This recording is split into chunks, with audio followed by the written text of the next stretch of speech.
Good day, guys. Welcome back to True Reflections.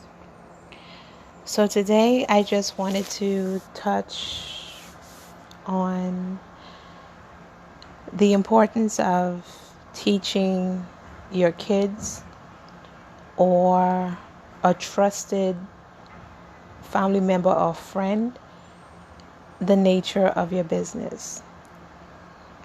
And this thought came to me because I was working at a very small office and it didn't have much employees.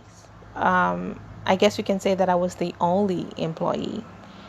The only other person that worked there with me was my boss's brother-in-law. Now, my boss had taken ill, and he was ill for about 2 to 3 weeks. During which time that my boss was ill, I didn't see anyone. Not his kids and not his wife, not even his brother-in-law had came by the office to check on the business, to make sure that I was okay, or to make sure that things were going well, smoothly, like nothing. And it dawned on me, if I had a business, no matter how big or how small it may or may not have been, I would want my kids or my husband to know the nature of the business. Because even though that you may have a very trusted employee that is more than capable of running the business in your absence, to the point where you feel so comfortable and like in their capabilities that you know that they would run the business as you would. But at the same token, it's like you don't want to overwork that employee and you don't want them to burn out. So here it is, my boss is out of office for about 3 weeks, and at no point in time did his wife ever came by the office to make sure that everything was okay. And mind you, while I can understand that she probably was preoccupied with her own job, with her family, and of course dealing with her sick husband, all of that is well understood. And granted, I'm not taking away from that. But it is equally important that even though that she personally couldn't come to the office to make sure that everything was okay, a phone call would have been okay, or probably sending one of the older kids, to check on things. I feel like in the Black community, again, this is my personal views. This is not statistically proven or facts. I just want to put it out there that this is just my personal views.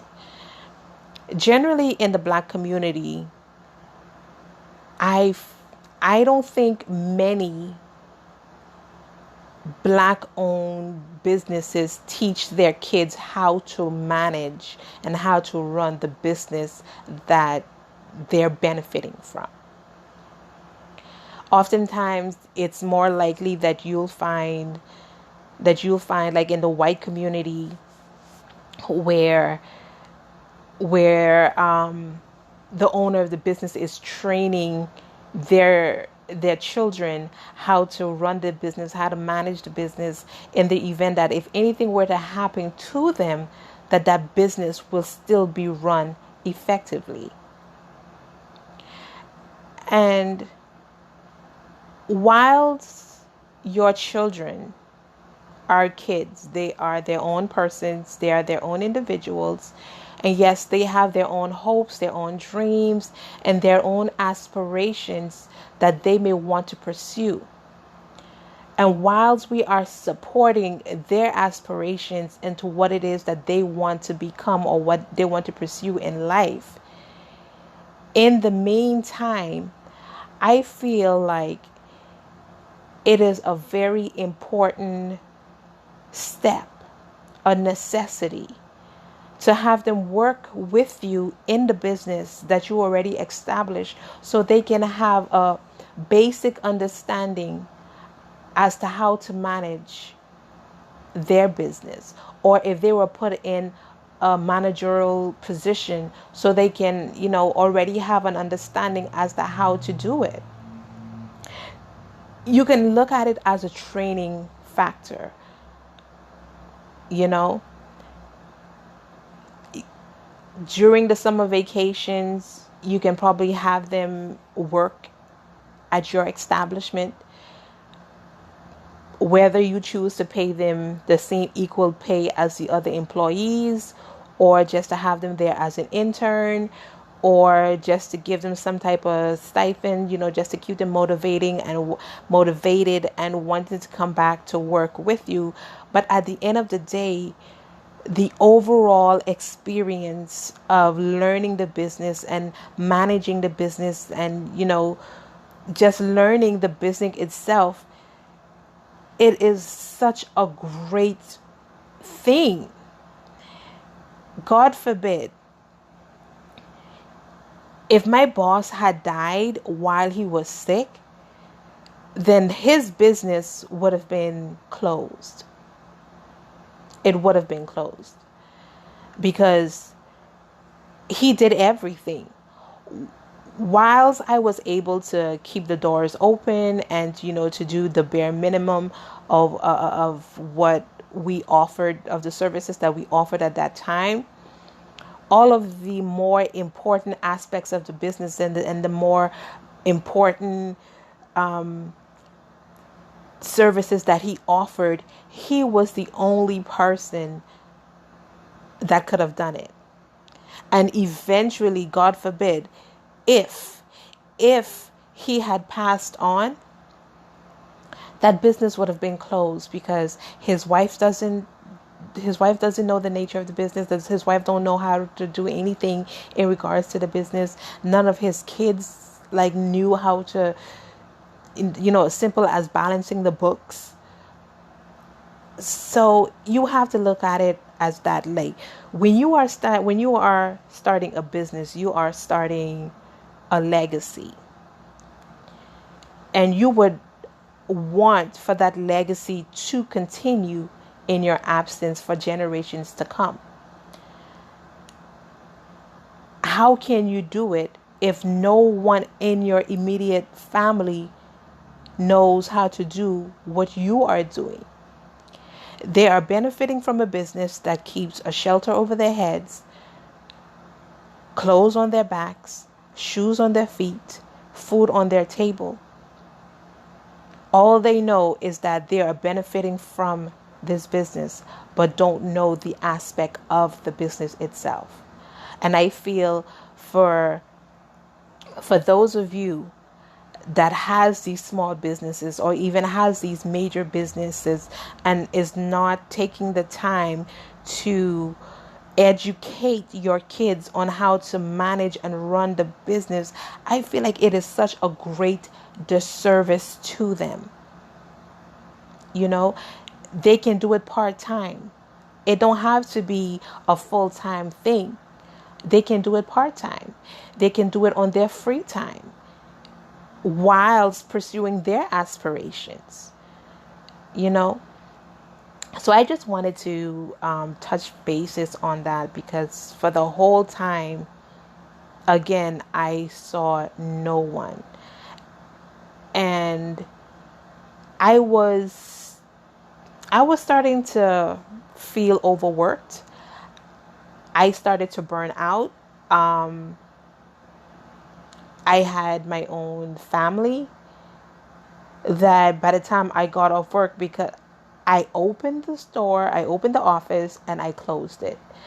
I was working like 14, 15-hour shifts sometimes. I mean, for that whole period of time. And by the time I came home, listen, I'm going to be real. I'm not even going front about it. There were times that I used to come from work and I used to be so tired that the only thing that I wanted to do was lay down and sleep. I didn't care about food. I didn't care about showering for that day. I used to say to myself, like, thank God I am single, because to work all day and then to be lay up next to my man and not shower would not have sat well with me. So I was like, thank God I was like single and free.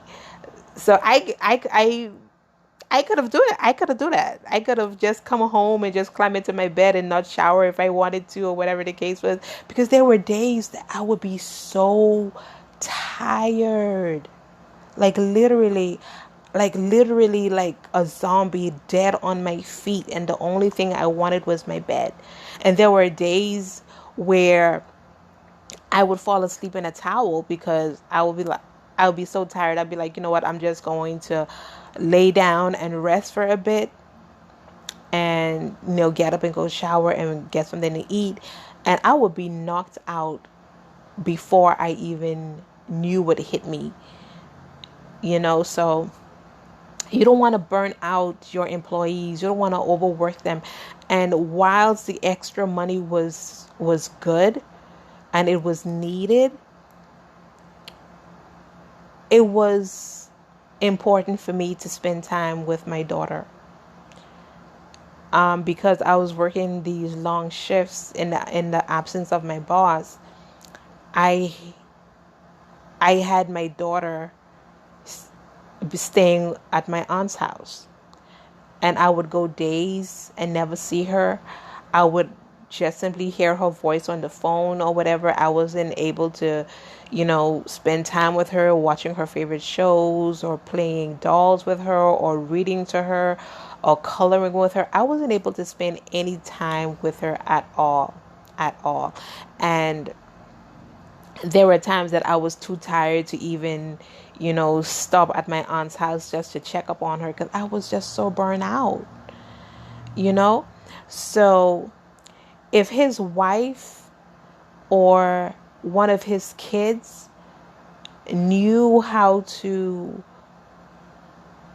run the business, where I was allowed to, have maybe an hour off, or still be able to take a day off, whereas I can rest and recharge, I wasn't able to do that. So for 3 weeks straight, I was just, just working around the clock. And on some levels, it wasn't fair. And on some levels, I was grateful for the experience, So again, we have to start teaching our kids how to work in our business and learn from our business, even as simple as filing the files, as simple as balancing the books, even if they have to come maybe an hour or two early just to supervise, to make sure that the store is being closed and locked down properly at the end of the day, so they can go back and give a report to their dad to let him know that, okay, you know what, we have everything under control. That would have been like totally awesome. That would have been totally awesome for me. Because like I said, I started to burn out a little bit, and my boss came back just in the nick of time, because I started to get irritated, and you have different clients and different personalities that walk into your business establishment, and there are clients that can drain you mentally and emotionally. And I found myself starting to get annoyed and being irritated. And I was, just hanging on by a thread to remain professional and polite and courteous to the people that walked into the establishment during the time that my boss was ill. You know, so I just wanted to say that. I just wanted to share my views on it. And hopefully, for those of you out there that have, that have their businesses that is just getting it started, the benefits to, teaching your kids the nature of the business is that you can save the money of paying somebody else to do the job. You can look at it as a financial aspect as that. You're working alongside with your spouse, or you're working alongside your kids. You are bonding in some situations, and just getting to know each other. On some cases, they're getting to know the business, you're getting to know them, you're getting to know their strong points and where they can be an asset to the company. I'm not saying that it's always a good thing because sometimes family members or friends can run your business to the ground. It's sad but true. Sad but true. Sometimes hiring family to work in your businesses can basically run your business to the ground. So that's another thing we have to be careful about. So that's why at the beginning I said it have to be someone that is reliable, someone that is honest, someone that is trustworthy, someone that you can depend on without a shadow of a doubt, that has a good head on their shoulders, that isn't lazy, that that you can be secure to say that you can step away from your business for a period of time, and that particular person, be it your husband or your wife or your kids, a trusted friend, someone that for sure that can run the business the way that you would if you were still there. Because again, some of these family members or some of these friends, when you try to be kind and extend your generosity and give them a job in your establishment, and trying to help them out, they can be the very ones that put you out of business. So we have to be careful of that. We have to be careful of that. But it's just something that I just wanted to share based on my personal experience and the way that I felt about it. Again, this is not an attack to anyone. I hope it's not taken out of context. I'm not judging anybody. I'm not taking away from their professional experiences or anything. Again, this was just my personal observation based on my personal experience. And every situation, every individual, every business is different. So whatever works for you at that time, if it's not broken, don't fix it. But again, like for me personally, I would want for my kids to learn the nature of my business, to keep the legacy that I have started or trying to establish, to keep it open, to keep it running effectively for generations to come, so that I can benefit from it, they can benefit from it, their kids can benefit from it for generations and generations and generations to come. So I just wanted to share that. So I hope it is something that you guys can think about, maybe find a way to apply it or whatever. But again, Whatever works for you is what works for you. And I pray for blessings and abundance for every business out there, especially Black owned businesses. So just be blessed and stay humble. Thanks for listening.